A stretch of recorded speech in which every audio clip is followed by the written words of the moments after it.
नमस्कार साथियों, मैं राजवर्धन चौहान एक बार फिर से आप सभी का स्वागत करता हूं आपके अपने YouTube channel study waves classes पर। और समय हो रहा है जो कि हमारी हिस्ट्री की सीट्स हैं, यानी कि जो करंट जीके से संबंधित हैं, जो कि इसमें हम लास्ट सीट्स में अपने एंशिएंट हिस्ट्री के बारे में बात कर चुके हैं। प्राचीन इतिहास के बारे में हम कुछ क्वेश्चंस जो है लगा चुके हैं। तो अब इसके आगे हम जो शुरुआत करने वाले हैं, आज का जो हमारा सेशन है वो शुरू होने वाला है हमारा मिडिएवल हिस्ट्री से, यानी कि मध्यकालीन भारत से। तो मध्यकालीन भारत में जो भारत पर आक्रमण हुए और जो यहाँ पर वंश आए, उनसे संबंधित ये जो है आज की हमारी ये वीडियो है। और जैसा कि हम अपने ऑफलाइन बैचेस में पहले से ही जो है मिडिएवल हिस्ट्री के बारे में बात कर चुके हैं, दिल्ली सल्तनत के बारे में बात कर चुके हैं, तो आज हम जो है उससे आधारित जो क्वेश्चन है उन पर बात करेंगे। लेकिन वीडियो की शुरुआत करने से पहले आपसे कहना चाहूँगा, यदि चैनल को सब्सक्राइब नहीं किया है तो चैनल को सब्सक्राइब जरूर करें, बेल आइकन के बटन को जरूर दबाइएगा, जिससे कि नई नई वीडियोस की जानकारी आप तक समय से पहुंचती रहे। यदि आप इस वीडियो को पसंद करते हैं तो ज़्यादा से ज़्यादा शेयर करिएगा, जिससे कि ज़्यादा से ज़्यादा लोग इस वीडियो का फ़ायदा उठा सके। तो शुरुआत करते हैं आज के सेशन की, और पहला क्वेश्चन आप सभी के लिए जो है स्क्रीन पर ये रहा। 230 क्वेश्चन की श्रृंखला जो है हम कर चुके हैं 231 तक। आज हमने 232वां क्वेश्चन आपके सामने रखा है, और ये 800 क्वेश्चन हैं जो कि हमारे पूरे इतिहास से संबंधित हैं। तो 232 नंबर की बात करते हैं। लिखा हुआ, निम्नलिखित में से किस राजपूत शासक ने 1191 एडी में तराइन के प्रथम युद्ध में मोहम्मद गौरी को हराया था? यदि हम बात करते हैं तराइन की दो लड़ाइयों की, तराइन की दो लड़ाइयाँ हुई। कितनी लड़ाइयाँ हुई? तराइन की दो लड़ाइयाँ हुई भैया। तराइन की पहली लड़ाई, तराइन की पहली लड़ाई कब हुई? 1191 में हुई। किस किस के बीच में हुई? गौरी और पृथ्वीराज चौहान के बीच में हुई। गौरी और पृथ्वीराज चौहान, जिसे मोहम्मद गौरी के नाम से जाना जाता है, इसे हम मोहम्मद गौरी भी बोलते हैं, इन दोनों के बीच ये लड़ाई लड़ी गई, तराइन की पहली लड़ाई। और इस लड़ाई में जो जीतने वाले थे वो थे पृथ्वीराज चौहान। ये कौन हुए? विजेता हुए। दूसरी लड़ाई, ठीक है, तराइन की दूसरी लड़ाई, तराइन की दूसरी लड़ाई ये 1 साल बाद यानी कि 1192 ईस्वी में लड़ी गई। किन किन के बीच में? इन्हीं दोनों के बीच में, गौरी और पृथ्वीराज के बीच में। लेकिन अब की बार जो विजय हुआ था वो हुआ था गौरी। ठीक है, तो यही क्वेश्चन पूछा गया है कि ये तराइन की लड़ाई किस किस के बीच में लड़ी गई थी, आपको यहाँ पर बतलाना है। तो 1191 में तराइन की जो लड़ाई लड़ी गई वो पृथ्वीराज चौहान के बीच में और मोहम्मद गौरी के बीच में लड़ी गई, यानी कि सी आंसर सही है। राणा कुंभा, मालदेव राठौर और बप्पा रावल, इसमें जो विकल्प दे रखे हैं वो कैसे हैं? आपके गलत विकल्पों में से शामिल हैं। चलिए अगले क्वेश्चन की ओर बढ़ते हैं।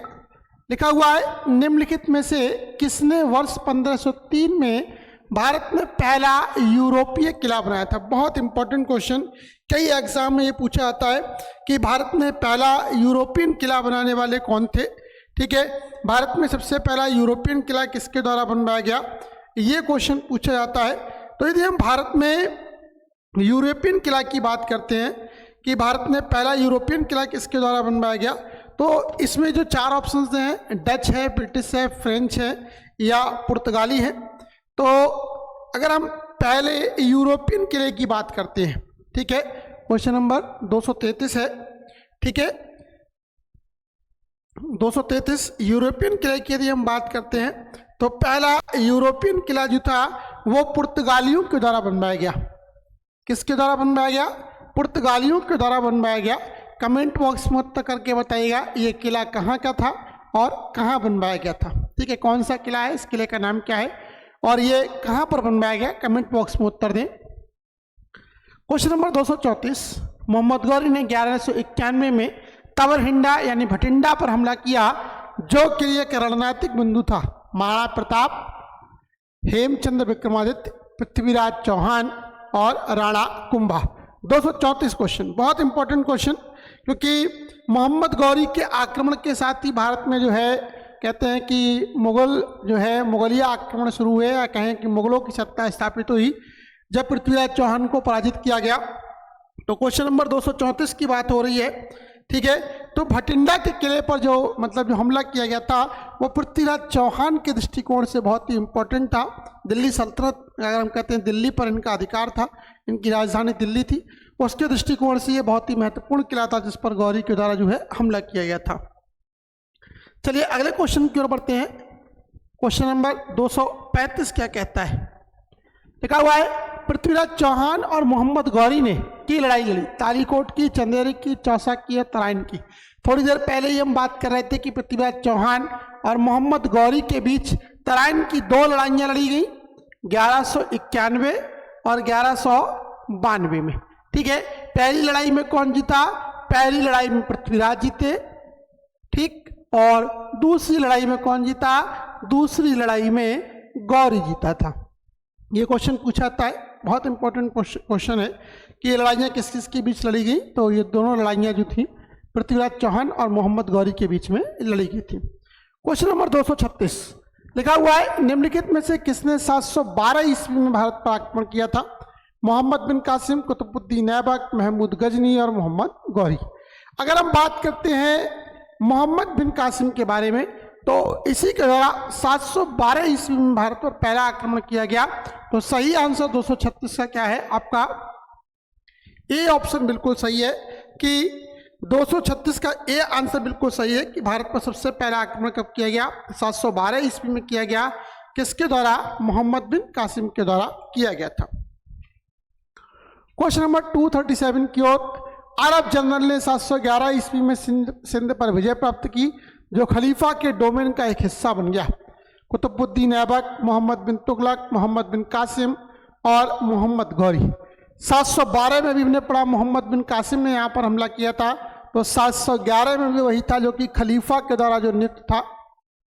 खलीफा ने कमांडर के रूप में इसको जो है नियुक्त कर रखा था। तो इसी के द्वारा 711 ईस्वी में सिंध पर विजय प्राप्त की गई, जो खलीफा के डोमेन का एक हिस्सा बन गया था। तो सही आंसर 237 का यहाँ पर सी है। चलिए अगले क्वेश्चन की ओर बढ़ते हैं। क्वेश्चन नंबर 238 लिखा हुआ है किस शासक ने वर्ष 1191 में मोहम्मद गौरी को पराजित किया था? ठीक है, वो कौन सा शासक था?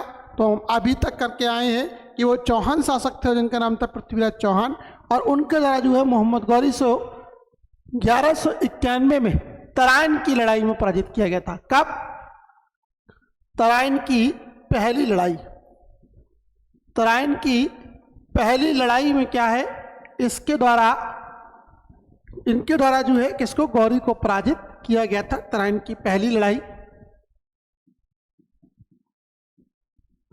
ठीक है। 238 239 की ओर बढ़ते हैं। क्वेश्चन नंबर 239 क्या कहता है जरा देखिएगा। लिखा हुआ है पृथ्वीराज चौहान ने मोहम्मद गौरी को वर्ष में पराजित किया था, लेकिन अगले वर्ष उसके हाथों पराजित हो गए। थोड़ी देर पहले ही क्वेश्चन आया था कि तराइन की पहली लड़ाई 1191 में लड़ी गई, और इस लड़ाई में गौरी और पृथ्वीराज आमने सामने थे, और पहली विजय किसकी हुई? पृथ्वीराज की हुई। दूसरी लड़ाई में पृथ्वीराज पराजित हुए और गौरी विजयी हुआ। चलिए अगले क्वेश्चन की ओर बढ़ते हैं। क्वेश्चन नंबर 240 क्या कहता है? लिखा हुआ है निम्न में से किस भारतीय शासक को महमूद गजनी ने वर्ष 1000 ईस्वी में अपने पहले आक्रमण में पराजित किया था? चंद्रपाल, आनंदपाल, जयपाल और सुखपाल। बहुत इंपॉर्टेंट क्वेश्चन कि किसको पराजित किया गया था। क्वेश्चन नंबर 240 यदि हम पढ़ते हैं भारतीय इतिहास को, तो महमूद गजनी ने 1000 ईस्वी में जो तत्कालीन शासक थे उनका नाम था जयपाल। इन जयपाल के लिए पराजित किया। कहा जाता है कि जब गजनी ने इसको पराजित किया तो बहुत ही अपमानित किया। अपमान से चुप होकर क्या इसने अपनी आत्महत्या कर ली थी। सही आंसर आपका 240 का सी यहाँ पर बिल्कुल ठीक है। क्वेश्चन नंबर 241 गुजरात के सोमनाथ मंदिर पर आक्रमण किसके द्वारा किया गया? जलालुद्दीन खिलजी, इब्राहिम लोदी, अहमद शाह दुरानी और महमूद गजनबी या गजनी। तो कहा जाता है कि 241 का जो सही आंसर है वो डी, कि महमूद गजनी के द्वारा जो है गुजरात के सोमनाथ मंदिर पर आक्रमण किया गया। अतुल्य धन संपदा वो यहाँ से लूट कर ले गया। कहता है कि भगवान शंकर के ऊपर एक सोने का छत्र था, रत्न इत्यादि से बना हुआ था, कीमती बहुमूल्य नग हीरे जवाहरात इसमें लगे हुए थे। इसको भी लूट कर वह अपने देश गजनी वापस ले गया था। 242 1001 ईस्वी में अपने पहले हमले में महमूद गजनवी ने निम्नलिखित में से किस भारतीय शासक को हराया था। अभी थोड़ी देर पहले क्वेश्चन आया था कि ये राजा जयपाल थे जिनको क्या है महमूद गजनी ने 1001 ईस्वी में जो है वो पराजित किया था। बिल्कुल सही आंसर है कि किसको द्वारा 1001 ईस्वी में जो है किसको पराजित किया गया, राजा जयपाल के लिए जो है वो पराजित किया गया था। ठीक है, क्वेश्चन नंबर 242, क्वेश्चन नंबर 242 का सी आंसर बिल्कुल सही है। क्वेश्चन नंबर 243 ने अरब सागर के साथ काठियावाड़ के दक्षिण तट पर हमला किया, जहां उन्होंने 1026 में सोमनाथ शहर और उसके प्रसिद्ध हिंदू मंदिर को ध्वस्त कर दिया। ठीक है, मोहम्मद गौरी, अहमद शाह तुगलक, फिरोज शाह तुगलक और गजनी का महमूद। तो गजनी का महमूद यहाँ पर बिल्कुल सही आंसर है। महमूद गजनवी जिसे हम बोलते हैं, इसका सोमनाथ पर सबसे प्रसिद्ध आक्रमण था और कहा जाता है कि इसने इस शहर को लूटा और इसको लूटने के साथ साथ प्रसिद्ध जो सोमनाथ मंदिर है उसके लिए क्या है ध्वस्त कर दिया था। तो 243 का जो सही आंसर है वो क्या है आपका 243 का सही आंसर आपका बी है। चलिए क्वेश्चन नंबर 244 की ओर बढ़ते हैं। 244 नंबर क्या कहता है जरा देखिएगा। क्वेश्चन नंबर 244 लिखा हुआ है कि रानी नाइकी देवी को उस महिला के रूप में याद किया जाता है जिसने 1178 ईस्वी में को पराजित किया था। मोहम्मद बिन तुगलक, मोहम्मद अल बकीर, अल साले मोहम्मद और मोहम्मद गौरी।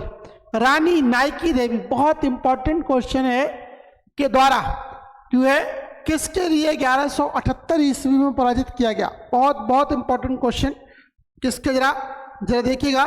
अगर हम इसके बारे में पढ़ते हैं तो मोहम्मद गौरी वो शासक था जो रानी नाइकी के नाइकी के हाथों पराजित हुआ। ठीक है, अगर हम गजनवी और गौरी की तुलना करते हैं तो महमूद गजनवी गौरी से बहुत पहले भारत में आया था। गजनवी ने कोई भी लड़ाई भारत में नहीं हारी, जबकि गजनी ने कई सारी लड़ाइयाँ जीती भी और कई सारी लड़ाइयाँ हारी भी थी।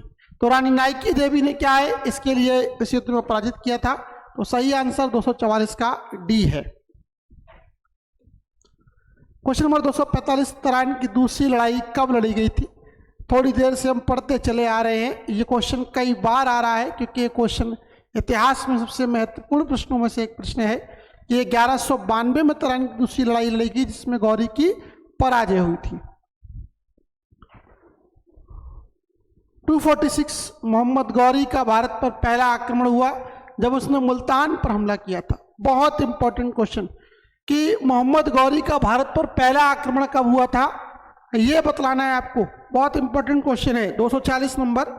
ठीक है, अगर हम मोहम्मद गौरी के बारे में बात करते हैं तो उन्होंने भारत पर पहला आक्रमण 1175 ईस्वी में किया था जब उन्होंने मुल्तान पर हमला किया था। ठीक है, मुल्तान पर यह हमला गौरी का भारत पर पहला आक्रमण था। ठीक है, तो 1175 ईस्वी में यह आक्रमण किया गया। सही आंसर आपका सी ऑप्शन है। 247 का जन्म 1166 में चौहान राजा सोमेश्वर और उनकी रानी कर्पूरा देवी क्या हुआ था। ठीक है, यह बताना है आपको राजा सोमेश्वर और उनकी रानी कर्पूरा के गर्भ से 1166 ईस्वी में किस राजा का जन्म हुआ था। क्वेश्चन नंबर 247 बहुत इंपॉर्टेंट क्वेश्चन है। ठीक है, अगर हम बात करते हैं पृथ्वीराज चौहान के बारे में, यदि पृथ्वीराज चौहान के बारे में पढ़ेंगे तो आपको पता चलेगा कि इनका जन्म 1166 ईस्वी में ठीक है रानी कर्पूरा और सोमेश्वर के जो है गर्भ से मतलब सोमेश्वर राजा थे, उनके पति थे रानी कर्पूरा के, और कर्पूरा के गर्भ से क्या है इस महान वीर ने जो है जन्म लिया था। तो सही आंसर आपका डी 247 का डी आंसर यहाँ पर बिल्कुल ठीक है। क्वेश्चन नंबर 248 निम्नलिखित में से किस शासक के अधीन दिल्ली सबसे पहले राजधानी बनी। अजमेरों के चौहान, इल्तुतमिश राजवंश, खिलजी राजवंश या तोमर राजपूत। तो यदि हम पढ़ते हैं दिल्ली के इतिहास के बारे में तो राजा अनंगपाल तोमर थे जिन्होंने दिल्ली को सबसे पहले बसाया और इसे अपनी राजधानी बनाया था। तो 248 का डी यहाँ पर बिल्कुल सही आंसर है कि तोमर राजपूतों के द्वारा दिल्ली को सबसे पहले क्या है अपनी राजधानी बनाया गया था। डी ऑप्शन बिल्कुल सही है। चलिए क्वेश्चन नंबर 249 की ओर बढ़ते हैं, क्या कहता है जरा देखिएगा। क्वेश्चन नंबर 249 देखिएगा, जरा क्वेश्चन पढ़िएगा फिर बताते हैं क्या कह रहा है। ये लिखा हुआ है, दिल्ली सल्तनत के प्रशासन के संदर्भ में निम्नलिखित में कौन राज्य पत्राचार का विभाग था? दीवान अर्जी, दीवान खैरात, दीवान रिसालत और दीवान इंसाफ। बहुत बहुत इंपॉर्टेंट ऐसे क्वेश्चन पूछे जाते हैं। दीवान अर्जी क्या है, दीवान खैरात क्या है, दीवान रिसालत क्या है, या दीवान इंसाफ क्या है, इनका मतलब क्या है। और क्वेश्चन आपसे ये पूछा गया कि कौन सा राज्य पत्राचार विभाग के नाम से जाना जाता था। ठीक है, तो पत्राचार यदि विभाग की हम बात करते हैं तो दीवान इंसा का जो विभाग था, दीवान इंसा के नाम से जो विभाग था वो पत्राचार का विभाग था। यानी कि राजा को जो पत्र आया करते थे वो इसी विभाग के द्वारा जो है द्वारा ग्रहण किए जाते थे, या इसी के द्वारा जो है अपने पत्रों को बाहर भेजा जाता था। दीवान इंसा इसका बिल्कुल सही आंसर है। 250 दिल्ली के निम्नलिखित में से किस सुल्तान के शासनकाल में बलबन को वास्तविक शक्ति प्राप्त हुई? आराम शाह, रुकनुद्दीन फिरोज, अलाउद्दीन मसूदी और नसरुद्दीन महमूद शाह। ठीक है, यदि हम बात करते हैं दिल्ली के निम्नलिखित सुल्तानों के बारे में तो सभी दिल्ली के सुल्तान हुए, लेकिन बलबन के संदर्भ की यदि हम बात करते हैं, यदि हम बलबन के संदर्भ के बारे में बात करते हैं तो नसरुद्दीन महमूद शाह के संदर्भ जो समय में बलबन के लिए जो है सबसे ज़्यादा यह वास्तविक शक्ति प्राप्त थी। आप ईरानी और तुरानी दल के नेताओं के बारे में पढ़ेंगे तो सही आंसर यहाँ पर क्या है? 250 का डी आंसर बिल्कुल सही है। 251 दिल्ली सल्तनत की प्रथम और अंतिम महिला शासिका कौन थी? बहुत इंपॉर्टेंट क्वेश्चन, कई बार पूछा गया। रजिया सुल्ताना जो कि इल्तुतमिश की पुत्री थी। दिल्ली सल्तनत की पहली और आखिरी महिला जो कि शासिका हुई वो ही रजिया सुल्ताना। यानी कि 251 का सही आंसर क्या है आपका? डी यहाँ पर बिल्कुल सही आंसर है। 252 के बारे में पढ़ते हैं। लिखा हुआ है, निम्नलिखित में से कौन तबकत ए नासरी पुस्तक के लेखक हैं? तबकात ए नासरी मिनहाज उस सिराज अल बरूनी, जियाउद्दीन बरनी और अमीर खुसरो। बहुत इंपॉर्टेंट क्वेश्चन, जरा उत्तर देके बताइएगा कि कौन इसके लेखक है। ठीक है, कौन इसके लेखक है ये आपको बतलाना है। 252 क्वेश्चन।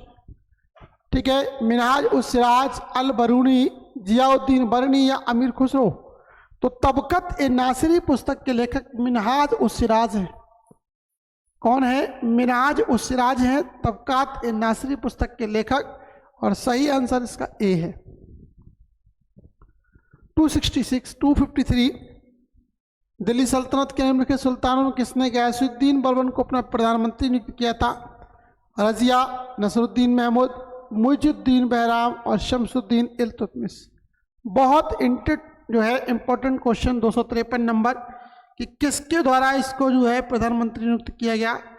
तो यदि हम बी ऑप्शन के बारे में देखते हैं, नसरुद्दीन महमूद के बारे में, नसरुद्दीन महमूद के बारे में यदि हम पढ़ते हैं तो ये वो सुल्तान था जिसने इसके लिए क्या है, जो आपका प्रधानमंत्री के पद से इसके लिए नवाजा था।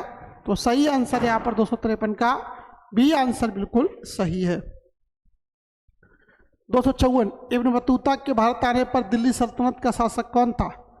बच्चे को पता है कि मोहम्मद बिन तुगलक के शासनकाल में इब्न बतूता भारत आया था और इसे दिल्ली शहर का काजी अपॉइंट किया गया था। ठीक है, इब्न बतूता के समय में कौन आया था? इब्न बतूता के समय में जो शासक था, वो जो यात्री था, इसका नाम था इब्न बतूता। ठीक है, ये मोहम्मद बिन तुगलक के शासनकाल में भारत आया था। क्वेश्चन नंबर 55 प्लासी के युद्ध के समय मुगल सम्राट कौन था? आलमगीर द्वितीय, सिराजुद्दौला, मीर कासिम या शाह आलम द्वितीय।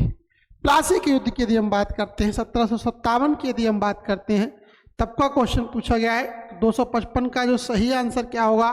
255 का जो सही आंसर है वो ए वाला विकल्प आलमगीर द्वितीय। आलमगीर द्वितीय कौन था? ये जो था भारत का उस समय कहें कि सम्राट था, या कहें कि मुगल सम्राट कौन था? आलमगीर द्वितीय था प्लासी के युद्ध के समय। लिखा हुआ है, मुगल शासकों को निम्नलिखित में कौन सा क्रम गलत है? जहांगीर, शाहजहां, औरंगजेब सही है। अकबर, शाहजहां, जहांगीर गलत है। बाबर, हुमायूं, अकबर सही है। अकबर, जहांगीर, शाहजहां सही है। तो जिसमें दे रखा है आपका बी ऑप्शन, अकबर, शाहजहां, जहांगीर, ये गलत है क्योंकि जहांगीर पहले आया और शाहजहां बाद में आया। सही आंसर जो दे रखा है वो क्या है आपका?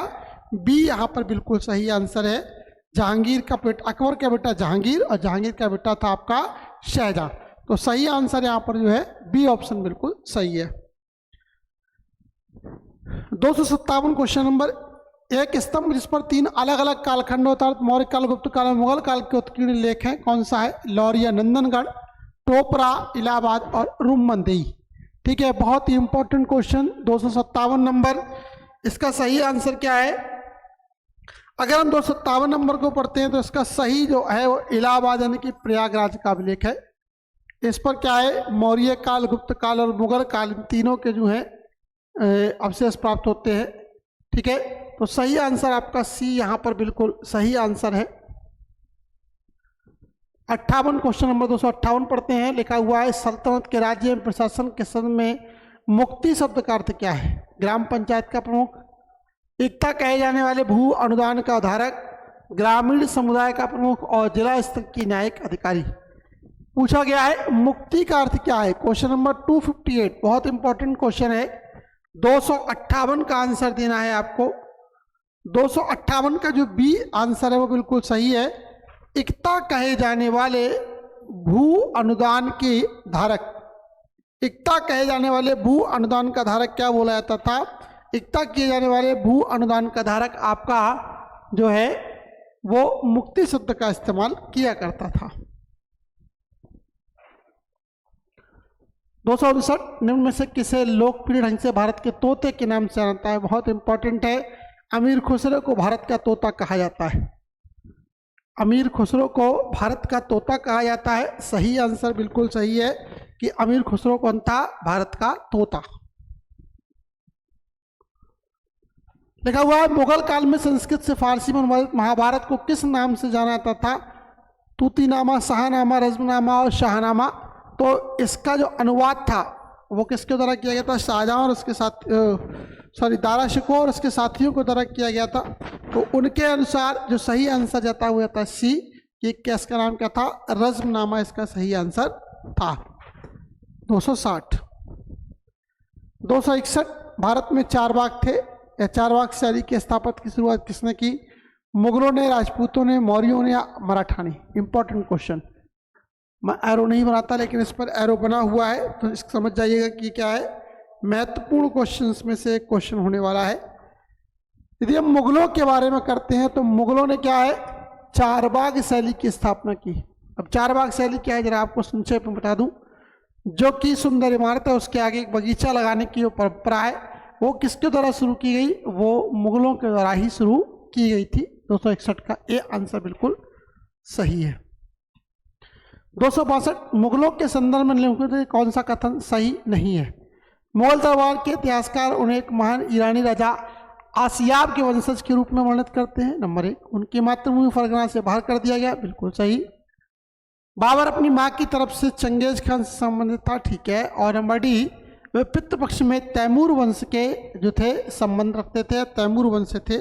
ये आपको उत्तर जो है बतलाना है। तो 262 का ये जो ए आंसर दिख रहा है कि मुगल दरबार के इतिहासकार उन्हें एक महान ईरानी राजा अफर असियाब के वंशज के रूप में वर्णित करते हैं। ये कैसा है? यही यहाँ पर सही नहीं है, तो हमारा उत्तर भी क्या है? ए सही है।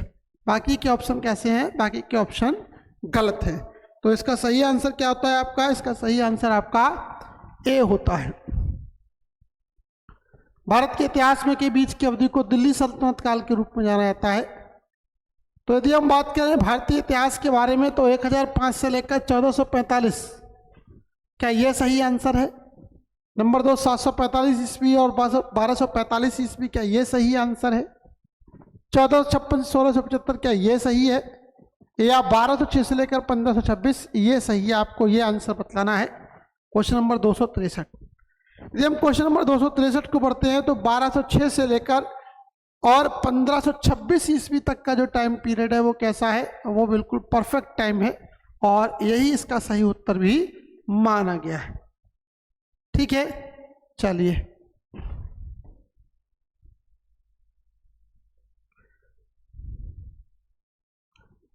264 में विजय के शहर फतेहपुर सीकरी का निर्माण मुगलों के गौरवपूर्ण शासनकाल के दौरान किया गया था। 4 शहर है, बताना है कि किस शहर को आगरा विजय की याद में बसवाया गया। तो यदि हम बात करते हैं किसके बारे में, फतेहपुर सीकरी के बारे में, तो ये आगरा में बसवाई गई। फतेहपुर सीकरी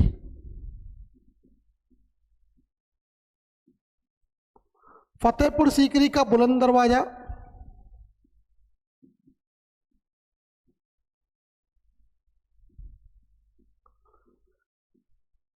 इसकी याद दिलाता है।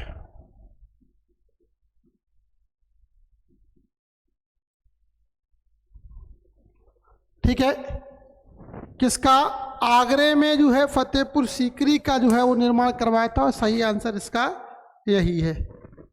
चलिए आज के लिए फिलहाल इतना ही। ये थे हमारे मिडिएवल हिस्ट्री की शुरुआत हो रही है उससे संबंधित कुछ क्वेश्चंस।